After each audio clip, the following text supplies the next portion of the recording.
Uma coisa que eu tenho visto é a quantidade de bancos que a gente tem hoje em relação ao passado, né? Então, eu quando comecei a trabalhar pela primeira vez, tinha, sei lá, tinha 3 opções, né? É. 4, sei lá. Ah, Itaú, Bradesco, que mais tinha, mano? Banespa, Banco do Brasil, Caixa. Banco do Brasil, Caixa, sei lá, tinha tipo 5, 6, e olhe lá. Hoje a gente tem infinitas opções, Sim. porque tem essas, aí tem C6, Banco digital, Nubank, Banco Digital, Banco Inter e tudo mais. Faz diferença financeiramente pra mim em que banco eu estou? Boa pergunta. Isso veio acontecendo junto com a evolução do mercado e eu acho que foi muito boa para nós clientes. Antes a gente tinha que ficar entre os 5 maiores ali, isso não tem muito tempo, né? O Nubank que veio começando a mudar isso, depois que veio o Nubank, abriu espaço para vários outros aí, e o mercado bancário brasileiro acabou ficando muito mais pulverizado, né? Eu acho que para o cliente isso é muito bom. Agora, se faz diferença, não necessariamente. Por quê? Sim, normalmente os bancos maiores vão ter produtos mais caros, então investimentos talvez, na minha opinião, não são os melhores lugares para isso. Por outro lado, eles também, vendo toda essa concorrência e o crescimento desses outros bancos, eles começaram a melhorar muito, de alguns 3, 4 anos para cá, os seus próprios produtos. Então, hoje em dia, é sim possível você ter boas opções de investimentos dentro desses grandes bancos. Por outro lado, quando você investe através de uma corretora de valores que ela é mais aberta, tem uma plataforma mais aberta, você acaba tendo muito mais possibilidade. Ter mais possibilidade pode ser bom ou pode ser ruim. É bom quando você tem uma boa orientação para te indicar como você deve fazer esses investimentos. É ruim porque se você não tiver uma boa orientação, ficar só querendo seguir diquinha aí que você vê na internet, vê algum influenciador falando, provavelmente você vai se dar mal também, mais do que se estivesse deixando lá o dinheiro na mão do gerente do banco, que ia te colocar em alguns produtos menos arriscados, caros, mas que pelo menos você não perderia dinheiro. Mas fora do quesito investimento, tem alguma diferença? Cara, principal diferença ali é em questão de segurança e questão de atendimento mesmo. Então a gente tem que tomar cuidado também com com essa quantidade de bancos digitais, porque isso abriu espaço para várias empresas não tão sólidas, não tão grandes, começarem a oferecer vantagens e produtos que parecem ao leigo muito bons, mas que eles são muito mais arriscados do que aparentam ser. E aí tem muita gente que acaba colocando dinheiro nesses bancos, às vezes coloca lá uma reserva de emergência, coloca um valor bem elevado ali, toda a sua poupança em um banco pequeno, buscando alguma vantagem ali, e não sabe o tamanho do risco que está correndo.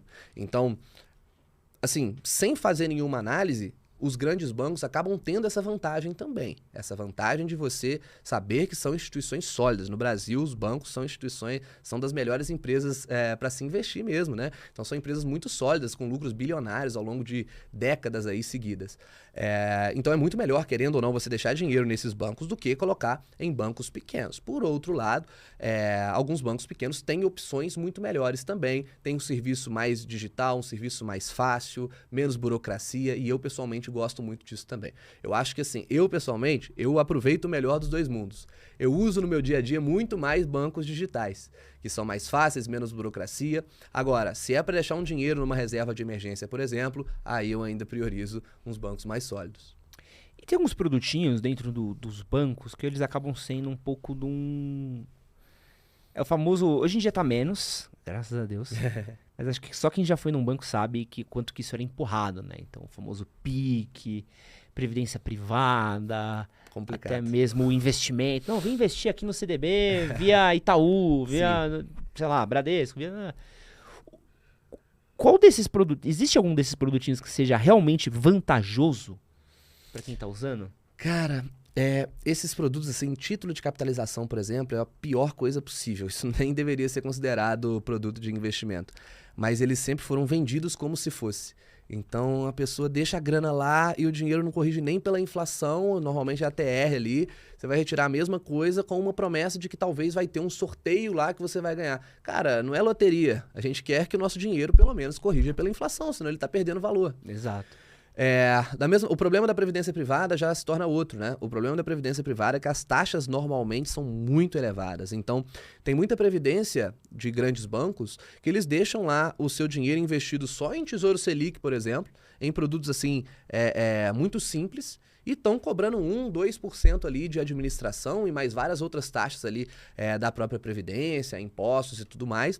Então você está deixando o seu dinheiro lá travado por algum tempo, cheio de burocracias, tendo uma taxa muito alta e não está ganhando nada por isso. Na verdade, você está perdendo dinheiro, você está ganhando menos do que se você simplesmente pegasse seu dinheiro e colocasse num Tesouro Selic. E o risco é o mesmo se ele está investindo no mesmo produto, né? Então, por conta disso também não faz sentido. O que eu vejo mais ali de grandes bancos? E fundos de investimento também, assim, o maior problema não é que são fundos ruins, o principal é que são fundos caros também, normalmente. Existe o preço da qualidade, né? Então, os bancos sabem que eles podem cobrar qualquer preço que vai ter gente que não, eu só invisto nesse banco aqui, o meu dinheiro fica nesse banco aqui. Relacionamento com o gerente também ajuda muito. Então, ficam taxas muito elevadas e hoje em dia nós temos muitas outras possibilidades ali para rentabilizar melhor o seu dinheiro. Então, realmente não faz muito sentido. O único produto que eu costumo utilizar em grandes bancos e eu prefiro do que em bancos digitais é, por exemplo, um CDB de liquidez diária. Algum CDB que vai render pelo menos 100% do CDI, que hoje em dia esses bancos estão oferecendo, antigamente não oferecia não. Hoje em dia já oferecem. E como eu disse, esses bancos são mais sólidos. Então se você quer deixar dinheiro ali parado numa reserva de emergência em CDB, é melhor você priorizar bancos mais sólidos do que você pegar bancos menores. Entendeu? Então, esse tipo de produto, aí sim, pode até ser. Mas lembrando, sempre pelo menos 100% do CDI, porque ele tem que render pelo menos igual o Tesouro Selic, que é o investimento de menor risco do nosso país. Se for para você colocar dinheiro em um banco, num CDB, ele tem que render pelo menos igual ou um pouco a mais. E questão de investimento dentro de banco? É outra coisa que tá... Até mesmo o banco digital, né? Hoje, eu sei que lá no meu Nubankzinho ali, se eu quiser investir, tecnicamente... Sim. Dá para investir pelo aplicativo. Compensa tanto, assim, investir via banco do que corretora? Sim, porque na verdade o que acontece é que os bancos têm suas próprias corretoras, né? Então o Nubank ele começou a permitir isso por conta da compra que eles fizeram da Easy Invest, que era uma outra corretora famosa também, e se tornou a Nuinvest.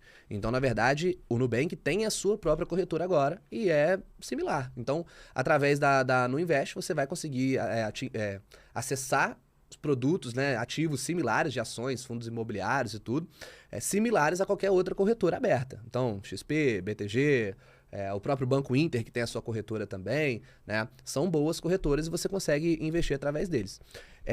Aí tem uma questão que eu costumo criticar muito, por exemplo, aqueles produtos tipo caixinha do Nubank. Isso eu já não recomendo tanto. Por quê? Porque dentro da caixinha do Nubank existem lá duas alternativas. Ou um RDB, que eles chamam, que é um produto parecido com o do CDB, ou mesmo um fundo de reserva. E esse fundo de reserva, além de ele ter taxas de administração ali, ele tem produtos dentro que não deveriam estar num fundo de reserva. Então, recentemente, esse ano, teve o problema lá das lojas americanas. Você deve ter ficado sabendo. Então, quando isso aconteceu... tiveram vários problemas de pagamento de crédito com outros bancos, com outras instituições, com produtos de renda fixa. E esse fundo, por exemplo, ele tinha alguns produtos de crédito que sofreram por conta disso. Então as pessoas viram o seu dinheiro da caixinha do Nubank ficando negativo, por exemplo. Caraca. E muita gente não sabia disso. Por quê? Porque eles vendem uma facilidade muito grande. Realmente é maravilhoso o aplicativo do Nubank, é muito fácil de mexer. Por outro lado, o leigo, ele não sabe exatamente onde que ele está colocando o seu dinheiro. Então ele está colocando o dinheiro ali achando que é um negócio seguro e é seguro mesmo, mas não tanto quanto ele pensa. E aí ele acaba sofrendo esse tipo de situação. Então eu prefiro mesmo você deixar o seu dinheiro ali, por exemplo, lá através do Nubank, mas buscar ativos melhores. Você mesmo montar a sua carteira ali, que seja uma carteira bem conservadora só de ativos de renda fixa, de títulos de tesouro, por exemplo.